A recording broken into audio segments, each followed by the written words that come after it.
Hey guys, this is just a quick guide on how me and my group clear Calanthia on hard mode. First of all, she's going to start with damage reduction. After the dodge roll, she loses the damage reduction, so we can start buffing and then go into the DPS. As soon as we start DPS, it's a race to 90%. We want to get to 90% as fast as possible to avoid her summoning adds. Usually if she summons adds, my group we just wipe. If she doesn't summon adds, she'll pull you all to the orbs, and then it's time for the orb mechanic.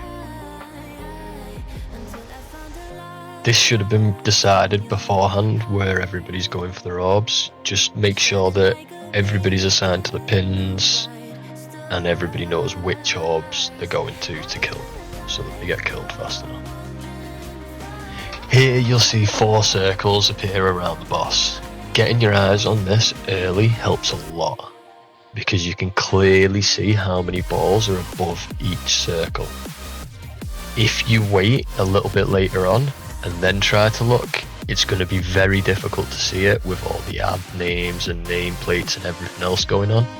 I always find it much better to instantly look over it and get a lay of the land of how many circles are above, how many orbs are above each circle. You'll notice the marks above players' heads. Every player is assigned a circle, and every circle has 3 players. One number, the number mark, always has to get to the right circle. They're basically the big indicator, so they can, if somebody's struggling to find the number they're looking for, that person can be jumping up and down so they can see the big number moving up and down. It makes it very easy to find it. The person with no marks just needs to look for the number they were assigned to. So they either look for the number above someone's head if they're struggling to find it, or if they're good enough, they'll just head straight to the circle and stand in it with the other person. The third person in each circle will have a coloured mark above the head. These are the runners. These are the only people that move during this mechanic. Their job is to look over, see if their circle is if their circle has 2 orbs above it, 3 orbs above it, or 4 orbs above it.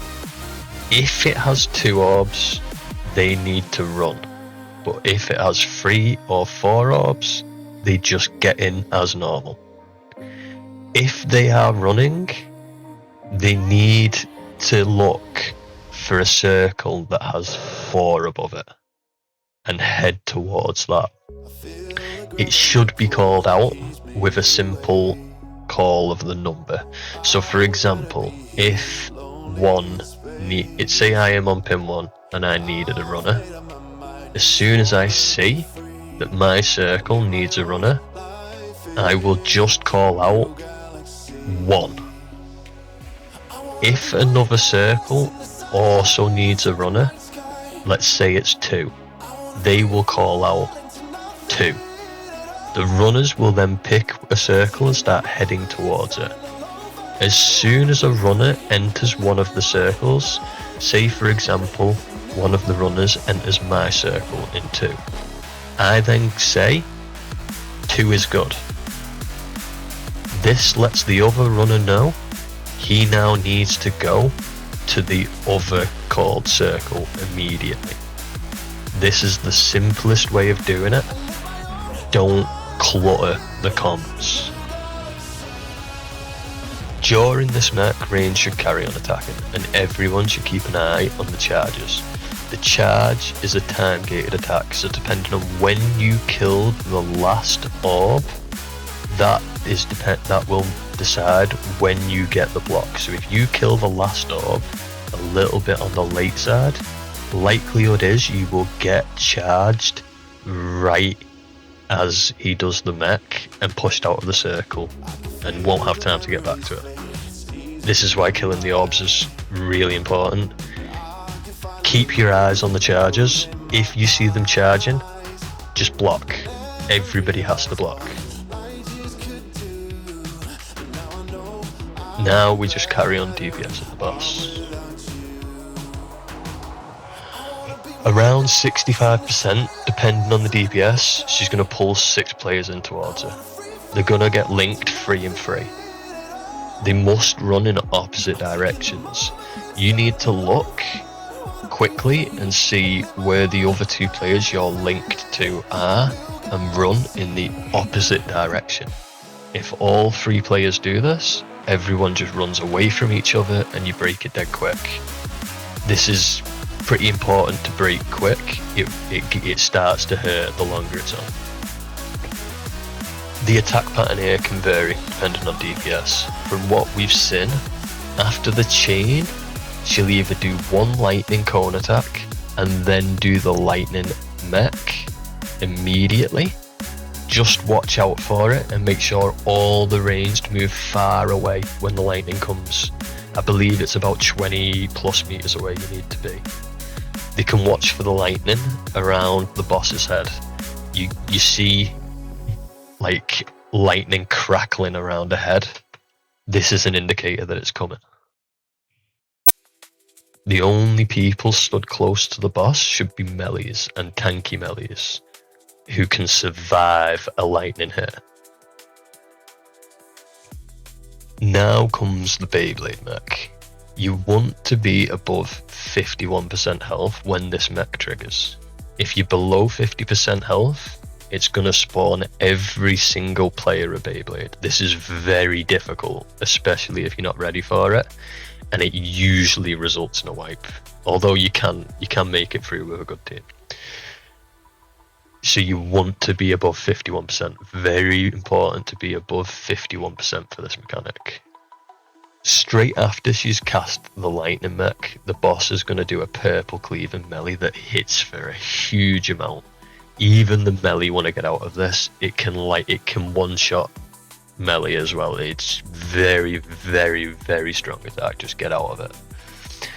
Once you've got out of it, the Beyblade mech's coming. You need to watch for the Beyblades, and it's going to send Beyblades at the players that were closest when that mech triggered.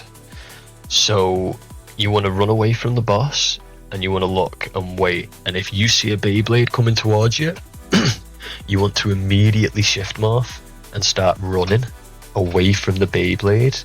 And when it catches up to you, you then start circling. You do this because if you don't start running early, desync will kick in and you will get killed by that Beyblade before it even gets to you. Always start running early. Then it's just a matter of running in circles and kiting the Beyblades while trying not to take damage. Anyone's staffs in the group are able to just target the people with the Beyblades and carry on attacking the boss. This will heal the people with the Beyblades in case they do take any damage. The tank just moves forward and backwards on the spot, tanking the Beyblade while the healer keeps him alive with blessed barriers and healing circle. If the tank will get the first 2 line dodges. He just, as he's walking backwards and forwards, just dodges these dodges. The 3rd line dodge is going to go on the furthest player. You can bait this. If you have a confident player who's happy to do it, they can bait this 3rd mechanic and either dodge roll it or run to the boss and tank the hit, but they have to be close enough that they don't get knocked off the edge by it. It's important to know how much stamina you have here and have really good stamina management if you are going to be baiting the last line mech, because if you have been running from a Beyblade, you're probably already low on mana, and then if you dodge roll this line mech, you are not going to have enough mana to hit the block afterwards, which can be a one shot. So this is why if I bait that laser, I will run to the boss and tank the hit, allowing me to have stamina for the block that's coming afterwards. After he does the block, it's a full push to 25%. If you push enough DPS to do the check, then no adds or lightning will spawn. If adds spawn, you did it wrong and you're all going to get a Beyblade. It's probably a wipe if you all get a Beyblade again. You then, when you get to 25%, you want to slow down on your DPS just for a second or two until you get pulled in for chains. As soon as you see players get pulled in for chains, you know that it worked and you did the skip right. Run and break the chains, and then the people that run and break the chains stay away from the boss. He's going to do an immediate lightning right after this. If you run back in, you're going to become a link to the ranged players, and then everybody is going to chain around. It's going to kill everybody. So don't run back in, just wait for the lightning and then go back in. Then you're going to push full damage on the boss, and depending on the DPS, the boss might spawn another 2 orbs. When he spawns these 2 orbs, kill them, but not too quickly. Allow the players to get pulled to them first. If you kill them too quickly, then the player will be stuck floating in the air, and it can also result in a wipe. You also don't want to kill the boss before you kill these orbs, because if you do, it can mess everything up, leaves people with stacks. It's not good, it's very bad.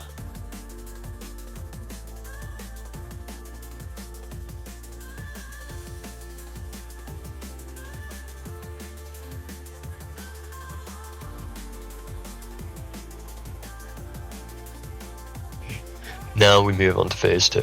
Throw all notion of range play out the window on this phase. Stack up nice and tight in your groups for your healers, and just keep full damage at the boss at the start. There's always going to be a dodge roll at the start, so be ready for it. There's no damage reduction, and after the dodge roll there'll be a block. When you see the boss raise the hand, it's about to slam and then slap you away. You want to jump the slam so you don't take damage, and then you're going to get hit by the slap. There's nothing you can do, you will take this hit. Healers can pre-buff, bless barrier, flash wave, pop shields, anything they want to help the group get through this efficiently. After you get knocked away from the boss, if she's below 90% fast enough, it's going to spawn the orb mechs.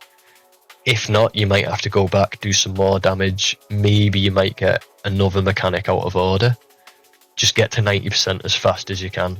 It's basically another DPS race to 90%. Once you get the orb mech, everyone's still going to the same orbs that they did upstairs. It's still the same arena. Your orbs are all still in the same corners. It's just slightly offset. The pins are going to look weird, so it's important to understand how this mechanic works.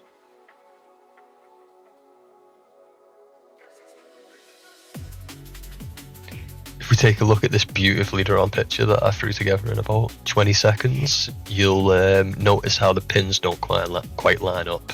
This will throw most players off when they get to phase 2.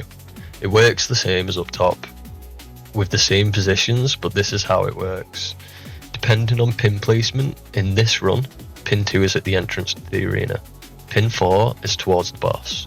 Pin 3 is to the left looking at the boss. Pin 1 is to the right looking at the boss. Pretend the boss is north and the entrance is south to make it easy. If you are 2, your circle is always in the southeast quadrant of the arena, circled together here on the bottom right. 3 is the southwest quadrant, 4 northwest quadrant, and 1 is northeast quadrant. This is how I find it easiest to remember. During the mech, watch for charges. Try and place your range DPS in the 2 northern quadrants so they can keep DPS on the boss from the circles.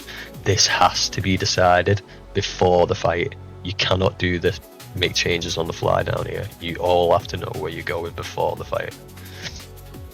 After the mech, we get back to the boss.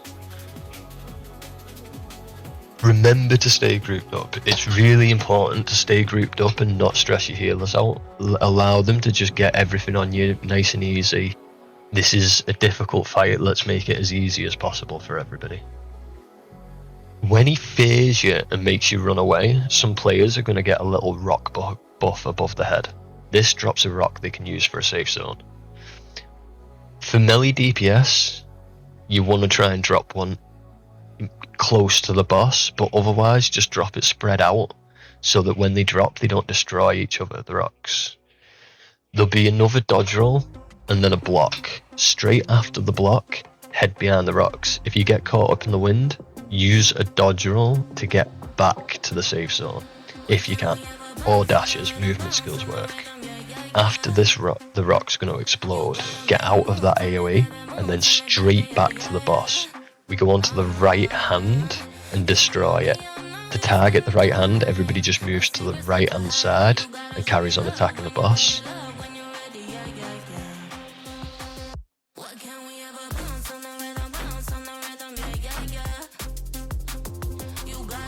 Another jump and slap.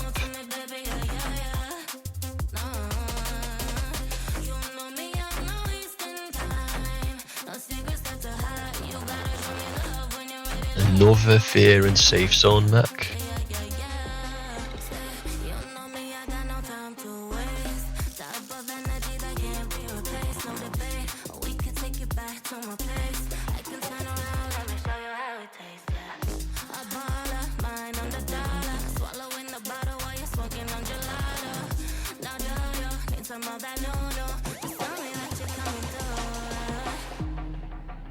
We go back on the hand again and kill it fast, and then we push DPS.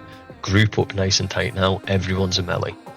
And stack for your healers. Damage is going to get insane. You just want to stay nice and stacked up so the healers can get everybody with a blessed barrier and just keep pumping damage.